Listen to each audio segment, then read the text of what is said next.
Good morning, guys. How we doing today? Hope everybody's had a great weekend, and is staying healthy. So in this video, we're going to be taking a look at Missy Bevers. If you don't know about her and her case, she was killed at a church in Midlothian, Texas, when she was getting ready to do an exercise class in the morning around 5 a.m. And there's a video of the actual killer that has been released by the police. And so somebody was walking around the church right before she arrived wearing big SWAT tactical gear, a helmet, everything, the whole shebang bang, So it's really hard to tell, even if it's a man or a woman, let alone who it is, and let alone, and the height, because that helmet and stuff. So this case has had me, baffled from the very beginning. I really want this case to be solved. That's why I'm going to be doing a video on it. So we're gonna actually watch the footage, and we're gonna have a forensic podiatrist that studies people's gaits and walks talk, because this killer had something wrong with his right foot. He had some kind of gait, or the suit that they were wearing. I shouldn't be calling it a he, because we don't know if it's a he or she, but they were walking very strangely, and they either had a medical issue, or their gear that they were wearing was making them walk in a really funny way. So we're gonna hear what this forensic podiatrist has to say, because he was actually called in by the FBI to give them an opinion on the case. And you're going to want to watch to the end, because at the end, he actually says something. And I have watched this. This is one of the rare ones where I have already watched this.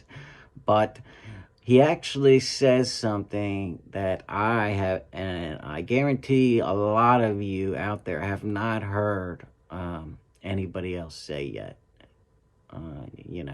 You might have, but I know a lot of you have not heard this. So, I know I was shocked when I heard it, because the police haven't released, very much other than this video. And there's one other video of a car driving around, and that's about it. But yeah, that's what we're about to watch. So, if you're not subscribed, hit that subscribe button, and hit that like button. Helps the algorithm for me. And here we go. 5 years ago, a North Texas fitness instructor was killed as she was preparing to teach a class in a North Texas church. Midlothian police, as of tonight, have not caught her killer, but they're not giving up hope. Last week, they did tell us that they keep getting tips, and they have hired also a retired federal agent to try to figure out what happened, the who and the why. But tonight, a bit of a different take on the Bevers investigation from a type of expert you may not have heard of. He was called in to help try to identify the killer. I-Team reporter Ginger Allen digging into the fairly new science and learning some chilling new details about this case. Real quick, I believe this guy is going to be caught eventually. I really do. And I can't wait for that moment, because that clown is going to be up on my page so much, man. When it comes to solving crimes, investigators can use a variety of physical evidence: DNA, fingerprints, and something called forensic. And it's got to suck knowing that the police and the FBI are actively still searching for you. It's gotta put a hurting on you. There's no way it can. He or she may act like it doesn't bother them, but it bothers them. And I hope you see this and know your time's coming, buddy. You're a clown. You're a coward. Podiatry. Caught on camera. It's the kind of video we've seen time and time again. Suspects committing crimes in masks or disguises. But one thing they can't hide is the way they walk. And that's where forensic podiatry comes into play. Something related to the foot or footwear or a footprint or gait, which is how somebody walks or moves generally. By day, Dr. Michael Nirenberg runs a foot clinic in Indiana. But when he's not with patients, he's an expert witness in criminal cases across the country. When I look at a piece of footwear, I'll do what I've sort of called a shoe autopsy, looking at the bottom of the shoe, the wear pattern, the insole impression in the shoe. We can show that you wore the shoe and you were the only one who wore the shoe. He's helped convict. So it's basically like a fingerprint if this guy looks at it. And exonerate people using gait analysis. So the FBI... Okay, real quick. So this is Missy Bevers' killer right here. And he or she is either fat, number one, or that's just whatever they're wearing. Number two, they either have a weird gait with their right leg, as I want you guys to watch. Or it could be related to, you know, the gear. So I want you guys' opinions in the comments section on if you think it's a he or a she, and you know, and anything else you guys want to ask, because I got a lot of questions too. Asked Dr. Nirenberg to apply his expertise to video of the Missy Bevers murder. Look how that foot is like almost turned. It's like at a 70-degree angle. It's really fucking weird. Suspect. When I took this case on, I had a police officer put on similar armor and walk with and without the armor. He says wearing that heavy gear and carrying the weapon would affect gait. So it's difficult to know if that's how the killer would move in regular clothing. And while much has been made of the way the suspect walks, you can see how the left foot is just slightly out-toed there and the right is significantly out-toed in this person. Nirenberg says that is not uncommon. A large number of people in the population obviously are going to have that. Another big question in the case is gender. People aren't sure if the killer is a man or a woman. And Dr. Nirenberg says neither is he. You can't make a determination if it's a male or a female because of variation in gait. That is a dangerous thing to do. Okay, so you just heard from the forensic podiatrist. You can't tell if it's a man or a woman from the walk, okay? And you know, let's just assume it's a woman for a second, right? Like a short woman, and she puts on these boots that are way too big for her, and this suit that's way too big, right? That might make her walk like that, you know? I mean, I guess that's why they haven't been caught yet, right? I don't know.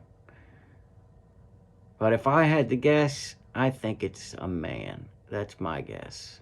Just by the brazenness of the attack, they're just walking around with a hammer. You know, I think it's a man. But let me know what you guys think it is, because nobody knows, right? We're just speculating here. But yeah, let me know what you guys think. Is not the only video Nirenberg studied. He says investigators from the case sent him recordings of people to see if he thought they walked like the suspect. So, yeah, the cops actually sent him videos of people that they thought were involved or could be suspects in Missy Bevers' case. I'm assuming now, I'm just assuming this, that they probably sent him a picture of Missy's husband's father, because he does walk like that. If you ever watch a video of him, he does walk similarly to this person, but apparently they have ruled him out. But yeah, that's the only person that I know of. Obviously, they know a lot more than me. And just wait, there he's gonna reveal something that I didn't know. The FBI sent me persons who are of both genders. I don't believe they knew that they were being recorded. Of the men and women they sent you, how many did you say could be possibilities? I believe one. He says the FBI thanked him for his time and said they'd be in touch if they developed new evidence. And so he just said that he doesn't think that killer knew he or she was being recorded when he was in the church. So one, he either knew the church had crappy cameras and were probably not working, because a lot of them were fake, or there was something with the cameras. I forget off the top of my head, but he did look like he kind of knew his way around. He was walking around like he was kind of confident, but I don't know, they think he didn't realize he was being recorded. That hasn't happened. He says the one thing about the case that he can't forget is the video never seen by the public. It just sticks with you because you know what's coming. He saw Missy Bevers. Listen, he saw Missy Bevers on tape. No one else has. Listen. Inside the church. He says she in the church turned her head, startled, appearing to hear something off camera. It was very likely the moment she realized she was not alone. Wow. So he actually saw videotape of Missy Bevers in the church, right? And then she turns around, startled. So she knew somebody was there. I'm assuming after she heard that, she didn't run out of the church because, she didn't. She would have ran off. She must have tried to confront whoever was in there, and it didn't end up good,